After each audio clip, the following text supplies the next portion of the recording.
Hindsighters, welcome to In Depth with Ty Barnett on Hindsight Media Radio 103.5 FM, where there's always something good to talk about. This evening, I have an amazing and special guest, actor, director, writer, and producer, Orlando Anderson. He is the oldest of four siblings and the father of three beautiful daughters, Alicia, Orlandria, and Abriana. Orlando was born in Quincy, Florida, to Janet Anderson, who passed away due to murder when he was the age of 11. Orlando's writing began with writing poetry, which now he has a collection of over 100 poems. As a writer, he expanded his skills to writing theater plays and books. His first book, entitled What a Woman Wants and What a Man Needs to Know, became the blueprint for what is now a successful stage play. Orlando went on to perform the play in multiple capturing audiences and attention with his relatability situations and life experiences. In 2019, Orlando was diagnosed with stage 3 colon cancer and felt his life flash before his eyes. His strength and faith in God helped him overcome the sickness and ring the bell in 2020 as a colon cancer survivor. How amazing is that? In 2023, he wrote his first feature film entitled Backstabbers: The Kelvin Lawson Trial, which went on to be a hit on Amazon Prime, Tubi, and many other streaming platforms. After a big success with his first film, he went on to write and produce Backstabbers 2: Retribution, which is set to hit the streaming platforms the end of July. With a strong cast and faith-driven purpose, Orlando is bringing back What a Woman Wants and What a Man Needs to Know. It's a stage play that will kick off at the Porter Sanford Theater in Decatur, Georgia. So don't meet us there, beat us there. His production company, Ladies and Gents Production, is also launching its cancer program to support many and witness them ringing the bell for cancer victory. Everyone at Hindsight and beyond, please welcome the amazing Orlando Anderson. Welcome, Orlando. Welcome, Todd. Thank you for having me on. Absolutely. So that was a lot to break down in your bio to read about who you are, where you came from. You're an amazing father to three beautiful children, as we mentioned in that bio. But we also touched on there that you're a cancer survivor. So let's dial back just a little bit and talk about Orlando as a young tyke, right? Mhm. Before we get into all the writing and everything. So, if you can share with us or who was Orlando as a young kid and how did all of this come about? Um, as a young kid, I to be honest with you, I was a bad kid. I was, I stayed in trouble a lot, but basically just a curious kid. I always wanted to be successful at whatever I put my hands on. And basically, like I said, my mom always made sure that we had the best and strive to be the best. So, like I said, as a young kid, I always been a driven person, been a hustling person to work hard. And even at the age of 5, she put me in a club and had me selling things. And basically, I didn't understand it at that moment, what it all meant. But, basically, she just said, hey, if you be the top salesman in this club, you get a prize. So the thing I'm thinking about was just getting a prize. And so literally that year, I became the top salesperson. And but like I said, I didn't realize that she was grooming me to be able to, work hard and set goals and be a hustler and go out and get what you strive to achieve. That's amazing. So, with that, we also mentioned about you losing your mom. How did you navigate, or how are you still navigating through life after such a tragedy and really at such a young, early age of 11? How has that affected you? Um, Honestly, it affects me. It affected me a lot. Not having the first woman I fell in love with, in my life, going forward, was really a hard pill to swallow.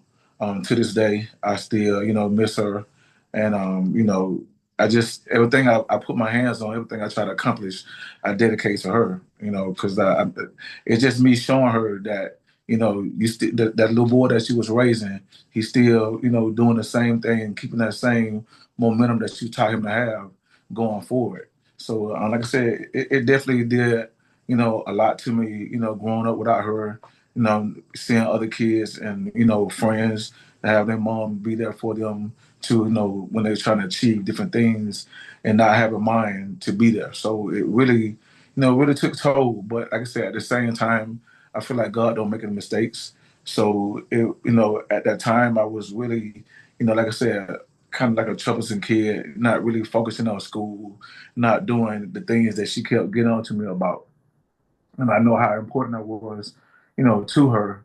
So, at that point, I changed my whole life around and focused on school and focused on the different things that she was trying to teach me to let her know, hey, everything that you was telling me, I was listening, even though I was not doing the things, in the light that you wanted me to, but I was listening. So I decided to take all those things and, set goals and be the person who I am today. I love that. And thank you for sharing that. And definitely my condolences on the passing of your mother. But as you stated, there are tools that she instilled in you at such a young age that allowed you. Now, I won't say bad. I don't, in the world of education, I don't like to use that word. I like to say a behavior leader. You were a behavior leader. Unfortunately, however, within that, you reverted back and remembered what she taught you at the young age of 5 and made you the man you are today. So I give you kudos there. Now, so when did this light bulb go off for you to become a writer? Because that's huge. Was that what did you want to be growing up? Everybody has a mindset. I want to be a fireman. I want to be a police officer. I want to be ABC, a rapper, or whatever. What did you want to dream of being when you were little Orlando? And how did that pivot into writing? Well, I wanted to be a doctor. I always wanted to be a pharmacist. The thought of helping people, with medicine, and just giving them, a support system. Being a pharmacist would give me a chance to really, help people out, talk to them about the medicine and the sickness they're going through, and just be a change. And people don't understand that. When you have sickness and you take a medicine and stuff, the biggest thing that you need is a good support system. Mm-hmm. For a pharmacist, I would have really, really wanted to do that. As far as the writing came in after my mom died. Like I said, basically, living in the house with my grandmother's, I really couldn't even express how I felt. We had so much going on around us. So many, other, my cousins and uncles and everybody. So many people had their mom. So our focus really was on just trying to just live life. You know what I'm saying? So not like anytime I felt a certain way, I really didn't feel like I had that support system that I can just express how I felt. So Mm-hmm. I turned to writing. When I felt certain ways, whether it was love, whether it was hurt, whether it was missing my mom, I would just write poems. So, and then that's when I really realized that I had a gift as far as writing down expressions and, how I felt, and it got to the point, even when I was trying to date, in high school and middle school and stuff like that, you know, I was that guy that can write a love letter to make your mom fall in love.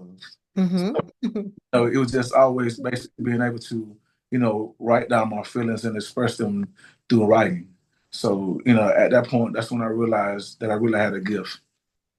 Okay. So was there a point where you, like, especially even now with your success, do you feel like you have that support of those family members that may not have understood or didn't lend that supporting hand at that time? Do you feel like you have that today? Um, if I'm being honest, somewhat. Yeah. I'll say that somewhat. Definitely. Shouts out to my siblings.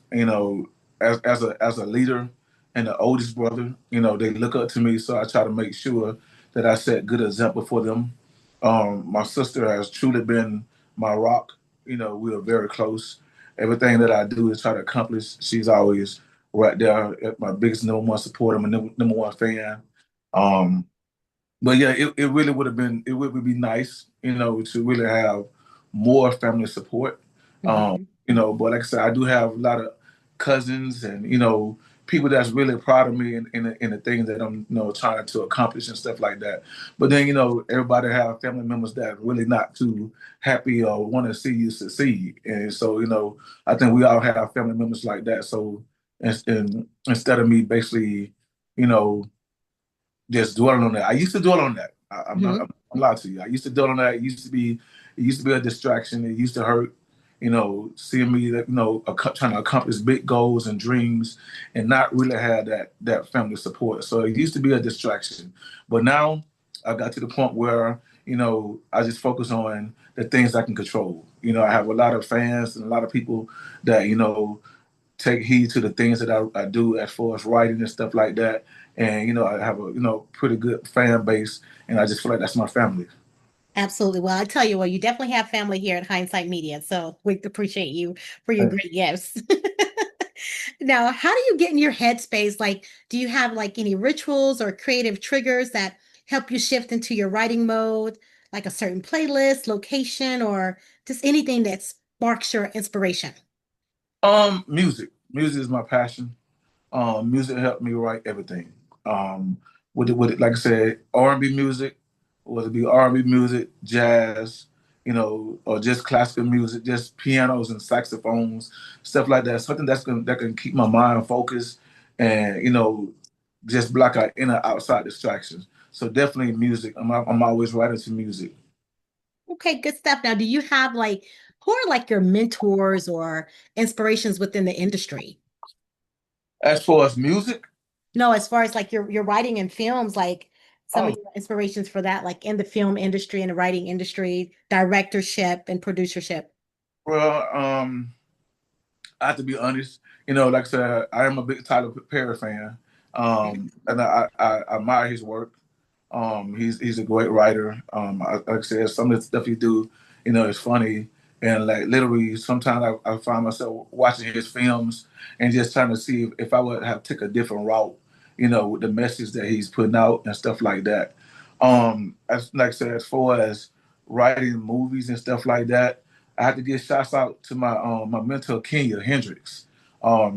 She basically, like I said, when I first wrote my first feature film, her and my director friend by the name of Nicole Brown, both of those ladies took me up on their wings and really just try to help me out as far as the writing. And I got to give a shout out to my stage manager, Miss Thelma Brown. Also, just being able to have those three ladies that I can call and send my writing stuff to, and just have them, critique my stuff and let me know, hey, this sounds good, but I think maybe you might want to go this route or go that route. So, like I said, when it comes to plays and films, I'm always writing a lot of stuff, but sometimes you have to reach out to people who've been in the industry, a little longer than you, just to get a little advice on if things sound good or if you should go this route or go that route. So I'm definitely, appreciative of those three ladies, the way they have helped me out as far as being a director and, really just opening my eyes to the bigger picture and, just basically setting goals and being able to achieve them. I love that. So, do you see your creative work now as a vehicle for like hope, awareness, or transformation for yourself and for your audience? Oh, definitely. Like I said, anything I write, definitely I try to have a message behind it. Because we're in the black community, we go through a lot, and a lot of people don't like to talk about it. Hmm. And I really feel like within my plays, I just try to touch on different areas that we in the black community we touch on. But like I said, people don't like to talk about. Well, regardless if you talk about them or not, they're not going anywhere. So if you shed light on it, who knows? Something I write, something I produce or put on, it may give a person an answer to whatever question or whatever situation they might be in that they had no earthly idea how to get out of it. Absolutely. So, let's pivot on and talk about your journey with colon cancer. And how did that come about? What was that like for you? And then add in there like your personal truth for how did you uncover that and how did it echo in your storytelling? If that makes sense. Um, well, like I said, I was diagnosed in December 2019 with stage 3 colon cancer. I actually, I have my body is like have a high tolerance for pain. So Hmm. I really didn't even know that I was basically that I had cancer. I just thought it was just me working out too hard. So um, I remember, I was in the gym working out with one of my bro code brothers, Rico, and he was like, "You good, man?" I was like, "Yeah." I said, "But it's just this pain that just keep bothering me." So instead of trying to go with the workout, but at that point it got a little unbearable, so I had to stand against the wall. And he was like, Mm, "I think you need to go get checked out, bro, and just to make sure you're good." So that's what I did. Went to the doctor, and then the doctor was like, "Hey, I need you to go take a colonoscopy just to make sure, with these tests you're having a lot of pain and stuff in that area. We just want to, do some tests." And then that when they did the colonoscopy, that's when they came back and found out that I had stage 3 colon cancer. So, I had the surgery in January of 2020. And basically I was really nervous, to be honest with you. I was nervous because I didn't really know how it was gonna pan out. So I was stayed in the hospital for like 2 weeks. The young lady I was dating at the time, Keisha, she was right there by my side. My daughters came by to check on me. My dad came up. Him and my little brother, they came up and visited me while I was in the hospital. And my sister was my rock. You know what I'm saying? She was right there. And everybody was pretty nervous. But at that point, you know, I had to realize the words that I always use. That's faith and patience. So, mhm, I felt like, the surgery was a success, but, at that point it was, me having to be able to, get out of that hospital because I was in there for 2 weeks. So, I kept praying, kept believing that God basically didn't keep me around for me to be in any more pain and suffer anymore. So, once I got to that point, I was able to go take chemo. And I, through my whole chemo process, those two ladies, the girl I was dating and my sister, both of them, they was there, by my side, helping me out, seeing me through it, helping me fight, helping me battle. Um, and like I said, the day came and I beat it. My sister was right there, and we rang the bell together, and that's something that I'll never forget. So as far as the writing, the thing about the whole time I took chemo, I was writing. You well, know, so I sat down in the chair, and they hooked the thing to my chest, and then I just start put my music in and just start writing. So, that's the play I wrote. It's called Scorn, and hopefully it'll be in theaters next year. So that's my goal for that.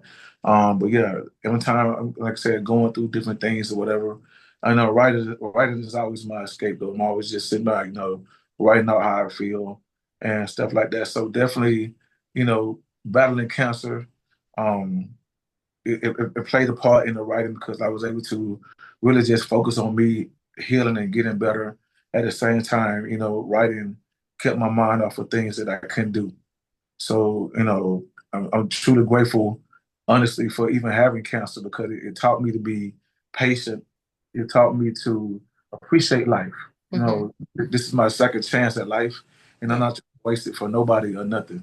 So, with me basically doing my plays, me doing movies, me just living life, I'm saying I have a brand that I'm building and I'm trying to build it and I'm going to make sure it's successful.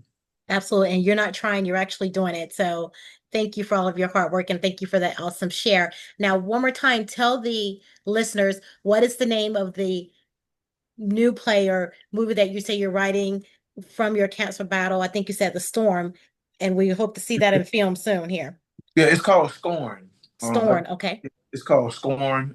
Basically, once again, it touches on different things that we go through in the Black community. So it's definitely some different messages in that. So my goal is to be able to, put that on with a supporting cast next year in 2026. Well, we look forward to definitely supporting you and watching you on that. So now let's touch on Backstabbers 1 and 2, the Kelvin Lawson trial.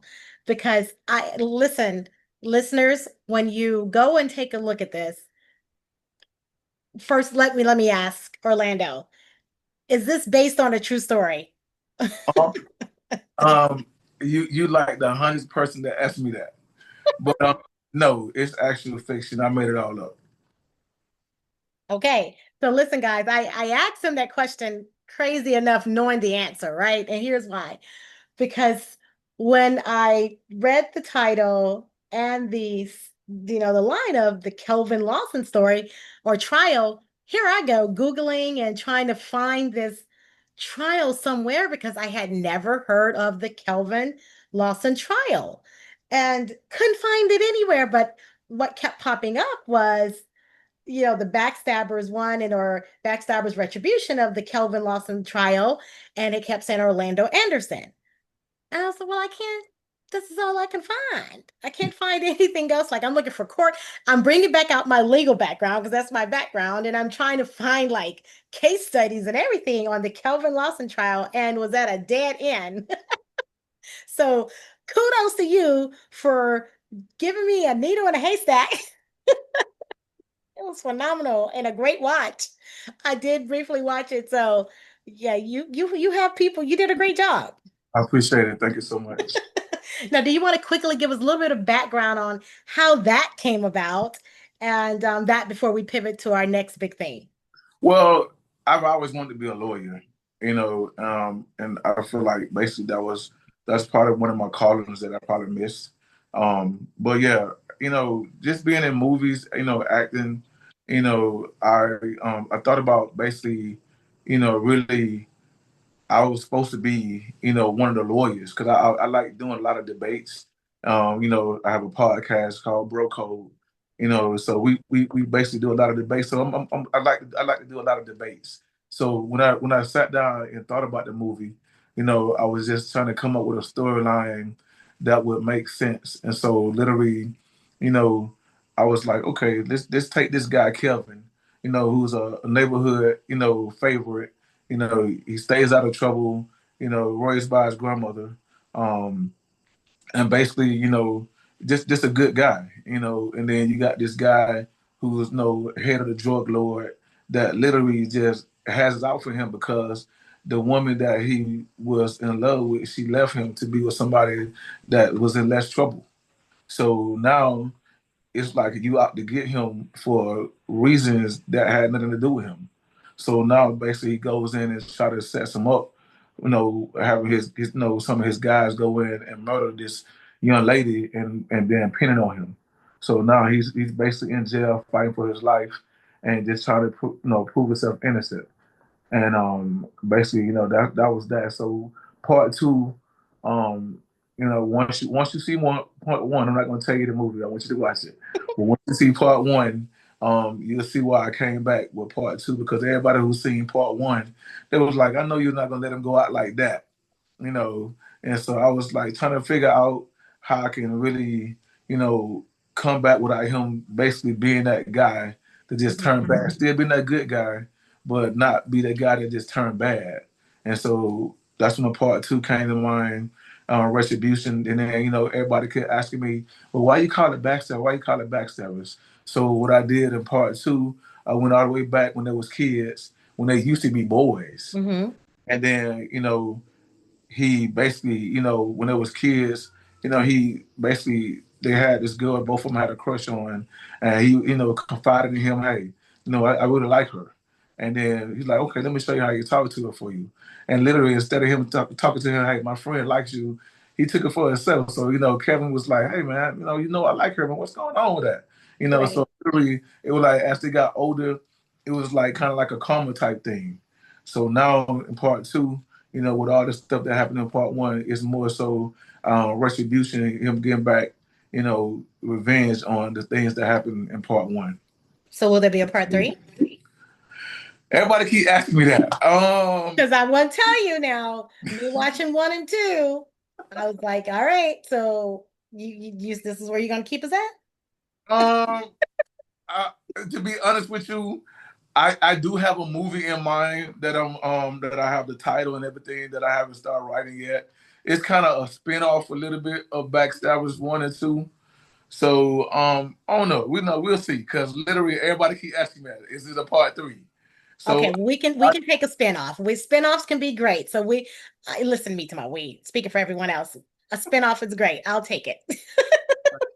thing about it is, I did have a lot of ideas. If I was to do a three, Uh-huh. I did have a couple of ideas, based on the way two ended. So we'll see. I'll play with it. We'll see. Okay, well, we'll listen, everyone. We're going to hold him to that, right? You hear it. This is global. You heard it first. He said he's going to see. So we're going to trust you on that, right? Whether a spinoff or part three.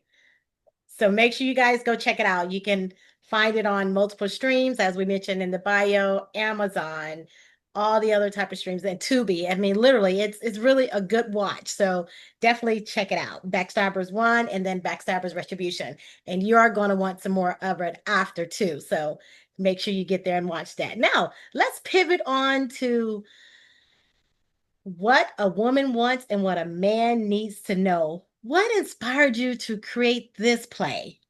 Now, I went from a book and then pivoted into a play. Tell us about it. Um, so I wrote the book, because I'm always, like I said, I'm always just basically been in a lot of different relationships and experienced a lot of hurt and stuff like that growing up. So, it's always, I feel like communication is very important. It's always good to really know what it is that, go through your mate's mind.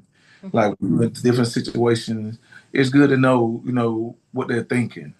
So sometimes I hear women say, you know, men don't cater to their needs, or men don't know what it is they want, or basically, do you even know what you want? Mm, So the title came to me. I was like, okay, so what does a woman want? we You don't know, know. like, so I basically was asking a lot of my female friends, like, what, as a woman, what is it that you want? Mhm. So I can let my guys know. You know what I'm saying? So I'm like, because literally, that's why I say with communication, we got to be able to. If you know what you want, stand on what you want. Sure.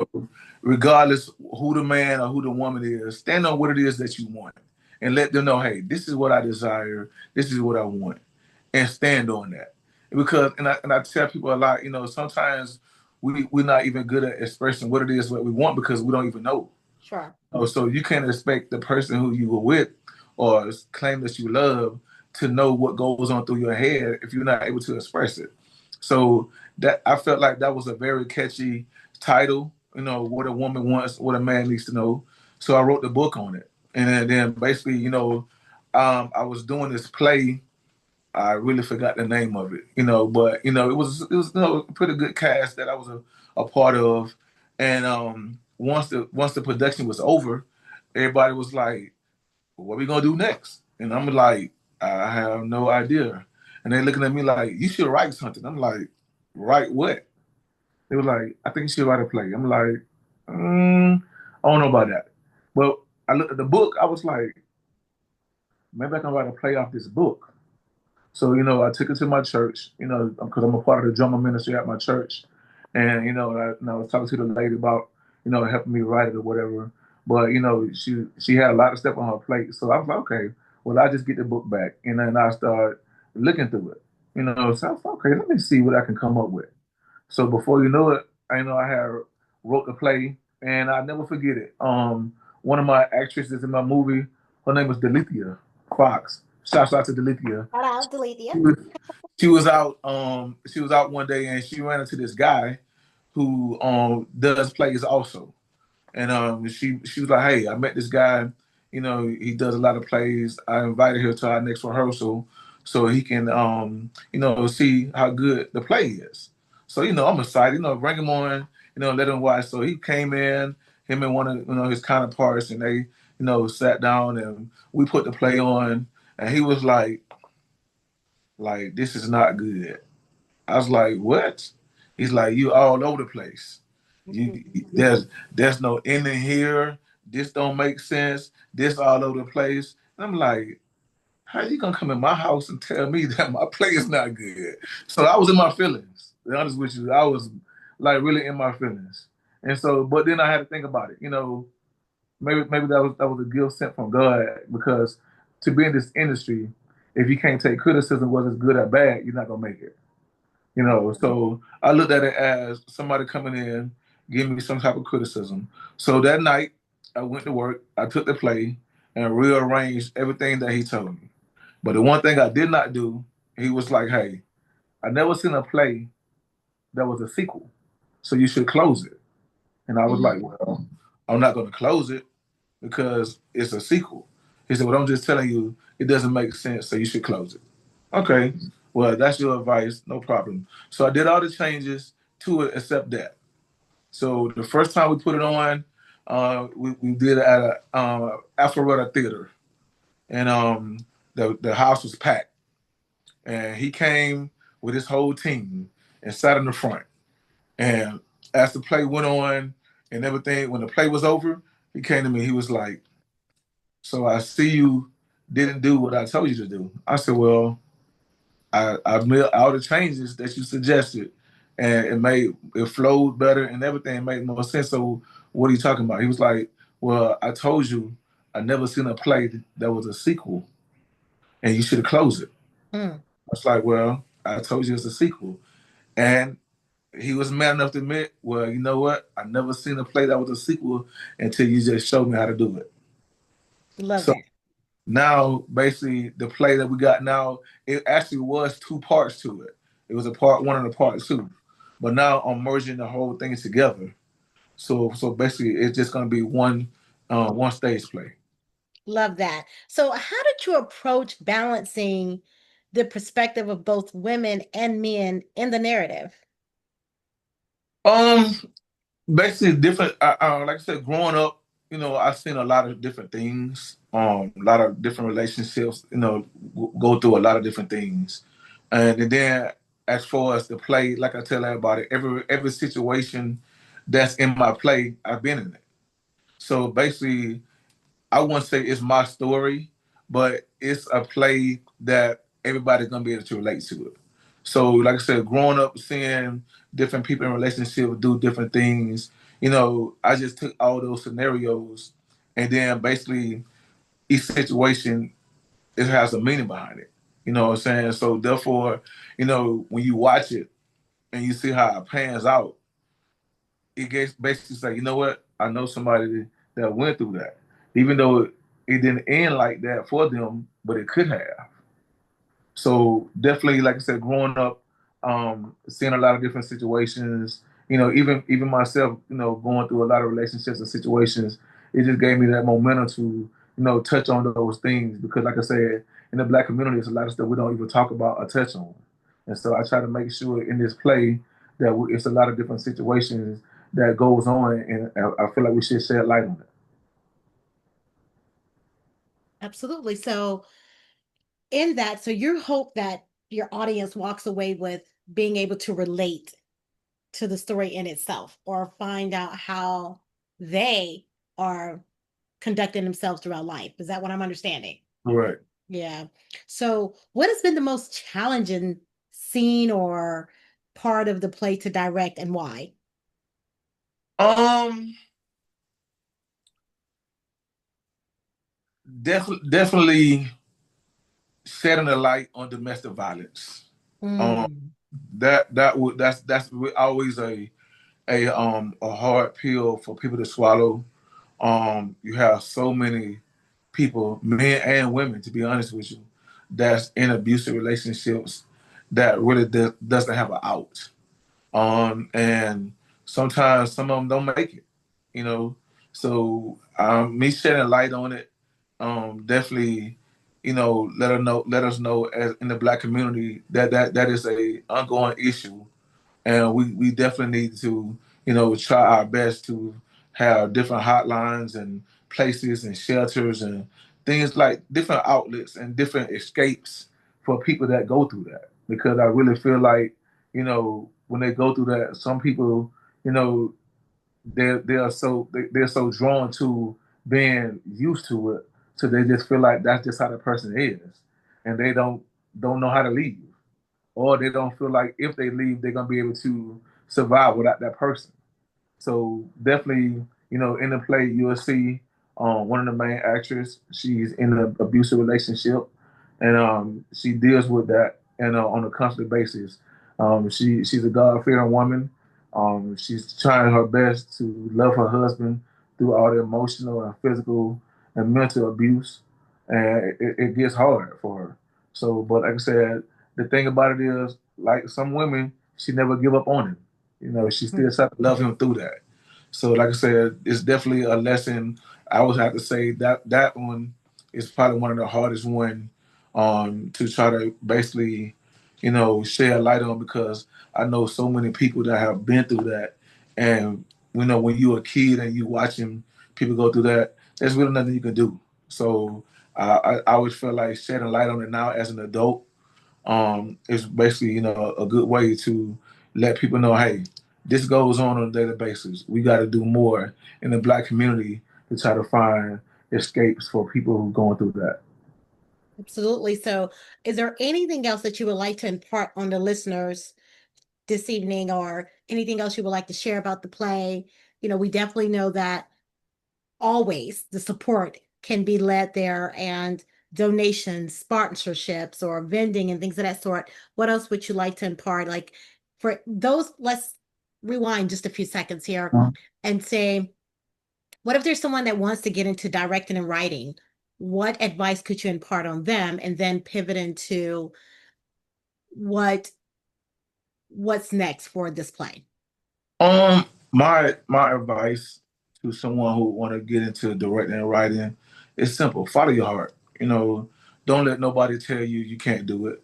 Don't let nobody tell you that it's a waste of time, or because it is a very competitive, you know, business, and it's also a very competitive industry to get into.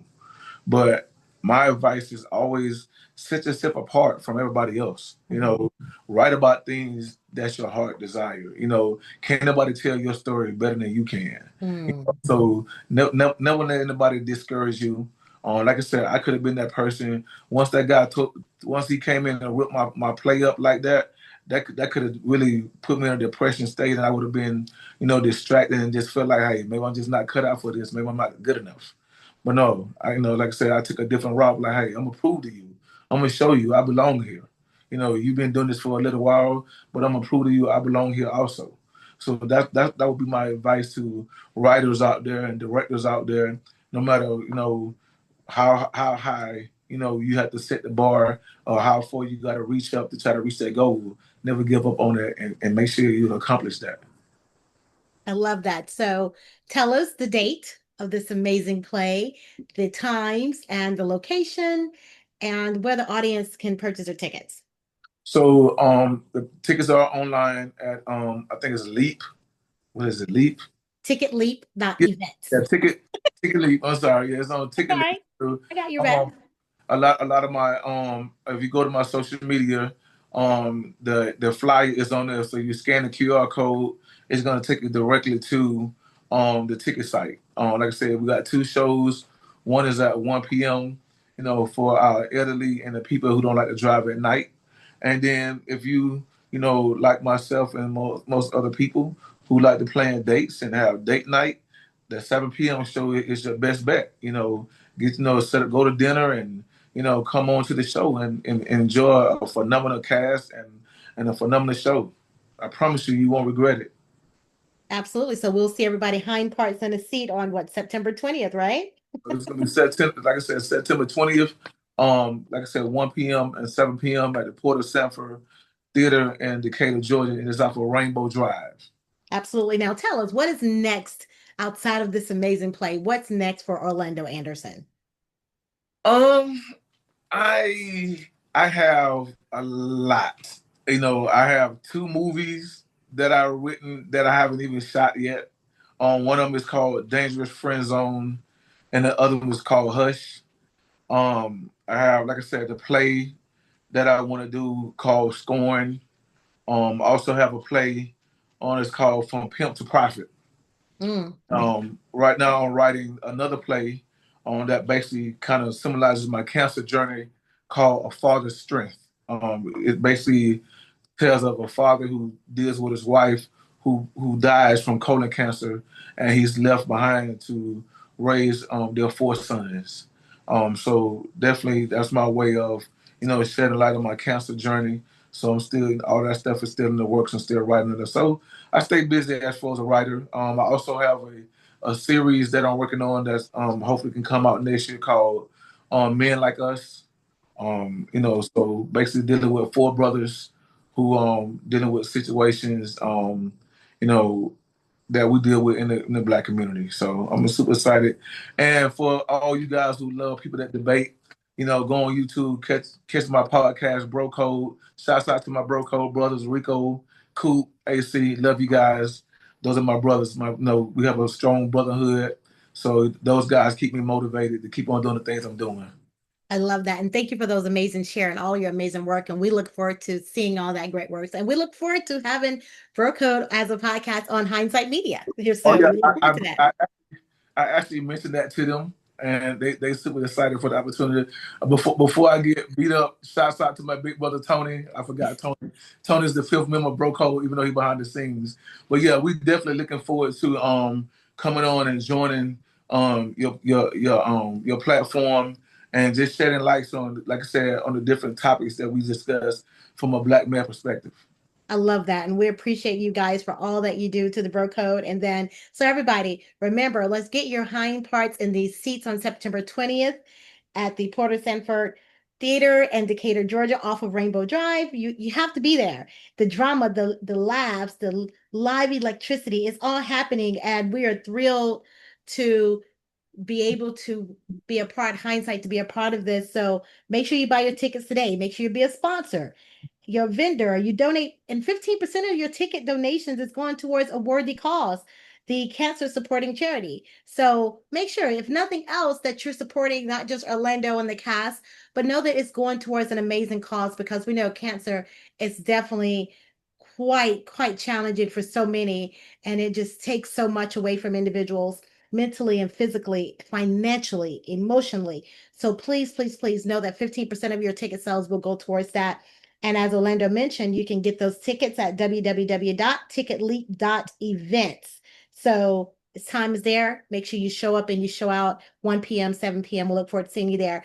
Thank you for tuning in tonight with In Depth with Ty Barnett on Hindsight Media Radio, 103.5 FM, where there's always something good to talk about. Good night. Nice.